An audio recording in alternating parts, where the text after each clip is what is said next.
Saudi আরবের রাজধানী রিয়াদে আবাসিক ও বাণিজ্যিক ভবনের ভাড়া বৃদ্ধিতে বড় ধরনের সংস্কার আনা হয়েছে। দেশটির ক্রাউন প্রিন্স মোহাম্মদ বিন সালমানের জারি করা নতুন ডিক্রি অনুযায়ী আগামী 5 বছর রিয়াদের শহরে এলাকায় কোনো ভাড়া বৃদ্ধি করা যাবে না।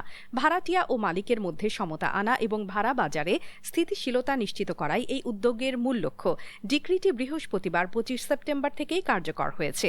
নতুন নিয়ম অনুযায়ী রিয়াদের ভেতরে থাকা যে কোনো সম্পত্তির ভাড়া, সেটি পুরনো বা নতুন চুক্তি যাই হোক না কেন, আগামী 5 বছরের মধ্যে বাড়ানো যাবে না। প্রয়োজনে এই নিয়ম অন্যান্য শহর বা প্রদেশেও প্রযোজ্য হতে পারে, তবে সেক্ষেত্রে রিয়েল এস্টেট জেনারেল অথরিটি এবং ইকোনমিক অ্যান্ড ডেভেলপমেন্ট অ্যাফেয়ার্স কাউন্সিলের অনুমোদন প্রয়োজন হবে।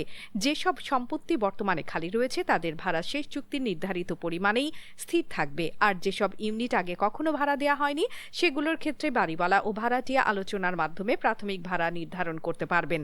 সব ধরনের ভাড়া চুক্তি বাধ্যতামূলকভাবে ইজার প্ল্যাটফর্মে নিবন্ধন করতে হবে।